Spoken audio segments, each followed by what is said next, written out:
Hey everyone, welcome to Tide Talks 20. I want to initially begin by thanking the team at Tide Talks. Can we give them a round of applause putting this together? One thing I will say though, they're going to have to rethink the Roman numeral thing because in 10 of these, it's going to be a way different than So I'm going to talk to you guys today about why now is your time to fail. And we're going to talk about this through the lens of a news media startup that I created called Loop News. You probably haven't heard of it because it's no longer existing. And so we're going to talk about why failure is important, why it's important in this day and age, and we're going to do all of that through the stories that I've been able to amass in starting that company. But first, a little bit about me. So my major is MIS, Management Information Systems. My minors are political science, history, and, excuse the mic, blockchain tech. My hometown is Kiryat Gat, Israel. Any Kiryat Gatans in the room? No? Okay, yeah! I was whitewashed in Western Florida.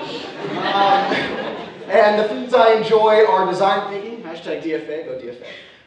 A vinegary barbecue sauce, so I like St. Louis ribs. And Super Smash Brothers Melee. If anyone wants to challenge me after the show, money match right now. Okay, so let's get into the talk right away. So before I explain what I'm going to talk about, I want to frame this talk around this question. We get this a lot from mainly our uncle at family parties, right? What do you want to do when you're done with college? Or, you know, what do you want to do when you grow up? And that's kind of a lot of pressure to answer that question, right? Because you have an entire life to live, and people are expecting you to figure that out, like, immediately. And I want to empower you through today's talk to change that to, what do you want to try? We live in the 21st century. Things are changing faster than we can get a hold of them. I think it's important to frame it in that question as opposed to what do you want to do, because chances are you're going to have like 4 different careers over the next 10 or 15 years. So it's important to frame it that way. So why news media? Loop News was a media company that I started my sophomore year of college. It was a company that I started not because I knew anything about journalism, which you'd think I'd need to know. And not because I had some sort of passion for news, but it was because I was really angry, as most of my ideas start. I was angry because my phone has been in my front pocket this entire time. I was also angry because I would get lost in news articles. I would start on a news article, I'd find a link, I'd follow that link, I'd find another link, I'd follow that link. I ended up in this click hole of articles, and it really made me upset because I never learned anything. And so I came up with this solution, along with a couple of my collaborators. Basically, the idea was, we want to keep you in one place and tell you one comprehensive story the entire time you're on a website. In order to do that, basically any proper noun you see on the article, you can click and read about that proper noun in relation to the article you were reading. And I thought that was an awesome idea. And so I immediately said, what we need is good branding. That's the 21st century, you gotta have good branding. So we came up with this kind of logo, and I was like, no. Boom. That's it right there. No one had ever done 2 circles conjoined before. Okay, some people, but the color scheme was different. Okay, the color scheme wasn't even different. I was 19. I also thought, okay, we're going to change the logo every time we have a new topic, because I just really wanted to do a lot of work. And so we started with the environment. And we moved on to the continent in crisis, and we had that logo. And then we had North and South Korea, and we had that logo. And, I thought that was truly a revolutionary idea. Being able to change okay, not that revolutionary, but there were a lot of promise in that idea. And so immediately I got to working. I was like, okay, I got to make this happen. I'm going to fix journalism. I'm going to make it so that people start reading the news and stop being bored, and it's going to be fantastic. And so I went to the political science department, and I said, hey, I want a class credit for this thing. And they were like, what? And I was like, you heard me. And then they gave it to me. And so I recruited all these people via email one summer. And I started off my junior year of college. My sophomore year of college, and I was ready to go. We had a team of almost 20 that people just believed in what I was saying, that we needed to be able to stop clicking around on the internet and use the data that we had and put it in one place so people could see it. And so a lot of the people on the screen here helped me build something awesome. And I didn't tell the Tide Talk staff about this, but if you were involved in Loop, could you stand up for a second? Please. You guys all look terrified. Please just stand up. Please. Thank you from the bottom of my heart for believing in this. I appreciate it. Sarah Florell looks like she's going to cry, so. So we immediately did that, and so I was super amped and ready to go, and I was like, okay, we're going to make this happen. It didn't. I recruited all of these people, but I made some fundamental mistakes about what I was trying to do. For one, I was not focused on the writing at all, which you'd think as a writing startup that we'd have a focus on writing. In fact, one journalist that we had came to me and she says, is this what you want? And I said, no. And she said, okay, what do I do? I said, have some creative freedom with it. Not exactly inspiring stuff. And I also created a culture that we never hit deadlines, ever. And that was my fault. And there were so many little mistakes that I made. And all of these things were coming together at the beginning of my junior year. It had been a year since I started this company. And I thought, okay, something's got to give. And so I sat down with Alex Holligan. We were sitting in the Starbucks. And I said, it seems like we're banging our head against the wall here. And we had to have a really honest conversation. And we decided it had run its course. And we had to shut it down. And I made 10 of the hardest phone calls I've ever had to make. And I sent a mass email that I thought I'd never have to send because I thought I was Jobsing this baby, and it didn't work out. And that was really hard. And that failure was really embarrassing.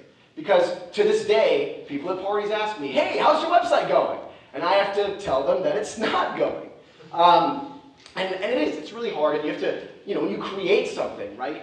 Any mistake that's in that thing, you can't really point fingers. It's your fault. And so that failure really resonated with me, and I had a serious ego death that I kind of needed.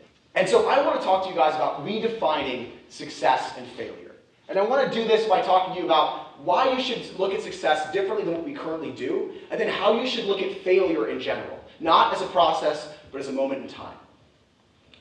Shortly after everything, are there kids here? No, there aren't. Went to shit. Me and Alex sat down for a beer at Lusa Brews, and they're not sponsoring me. I just love that place.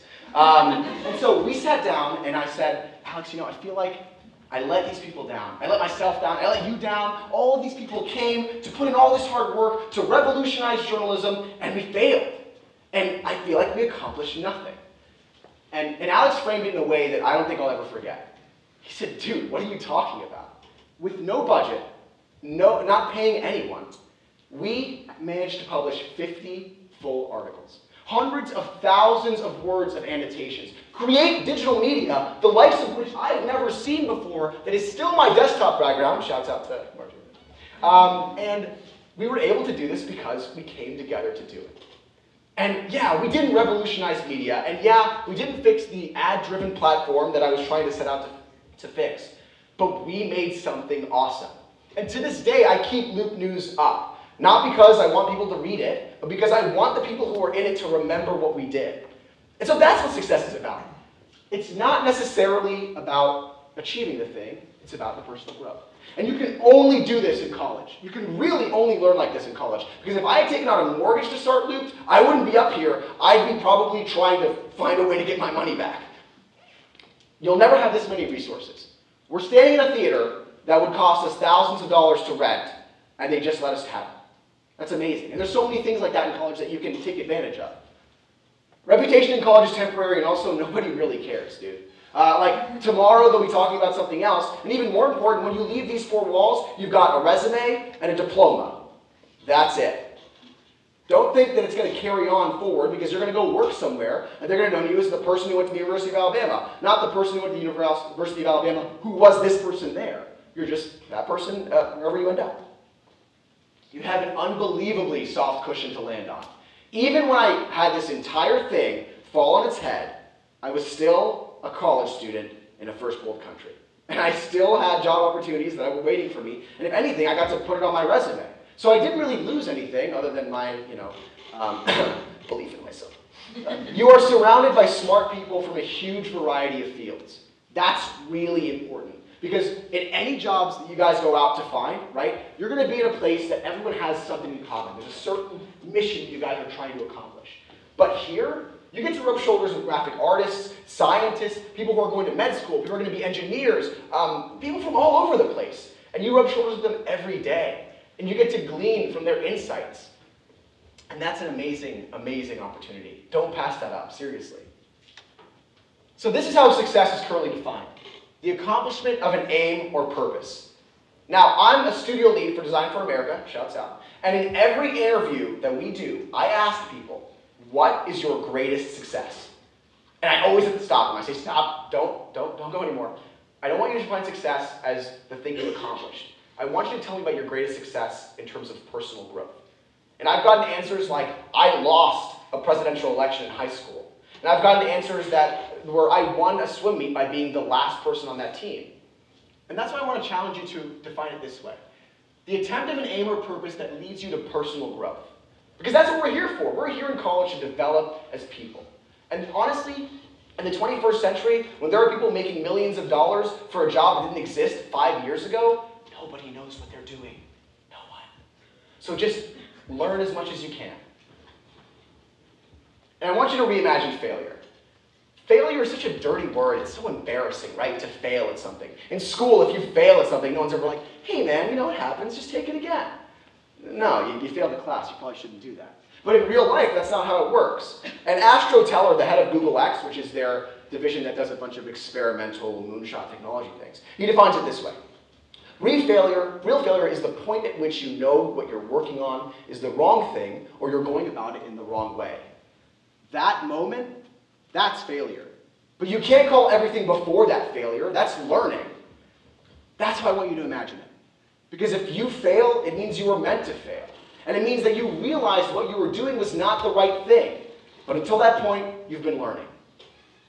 I want to step away from Luke. I want to provide for you a real-world example. We're going to do some audience participation. Everyone loves that. So, on the right here, we have a graph. That's the stock index, basically the growth of stocks, over 10-year period, right? So 2010 to 2008, bad at math, 8-year period. These are the 4 largest tech companies in the world. Amazon, Apple, Facebook, Google. They're all down here. Can anyone guess what that company is up there? Seriously, just shout it out. Shake Shack. It's not Shake Shack. Anyone else? Hey, one more. Nope, it's not medical either. It's actually a company that admitted 10 years ago that they had failed to produce a good product, made fun of their product in an advertisement, and then turned the entire thing around. And also, they take Bama Cash. It's Domino's. Domino's put out a series of ads 10 years ago that basically made fun of their own pizza because they knew it was bad. Now, none of us here are old enough to remember that, but most birthday parties you were at probably didn't have Domino's pizza. And so the CEO of Domino's, Robert Doyle, he puts it best when he said, in a world of hyper-competition and non-stop disruption, playing it safe is the riskiest course of all. That's a recipe for reinvention that makes for good pizza and big change. So what are your takeaways from this talk, other than listening to me yabber on about the things that I did? Be open about your failures. Have a sense of humor. Everybody fails. If we stop promoting this image of perfection that we see on social media and that this university loves to promote, we can be more open about these things. We can make jokes like the branding one I made earlier. Just be open about it. Know that it's going to be hard, but also know that anything worth a damn usually is. I mean, period. Try again. And again. And again. Nowadays, we only learn things from experimentation. It's really important for you to get out there and find out what you want to try, not what you want to do. It was Steve Jobs who said, the dots are not going to connect for you looking forwards. They only connect looking backwards. So you have to trust that the dots will somehow connect in your future. Thank you.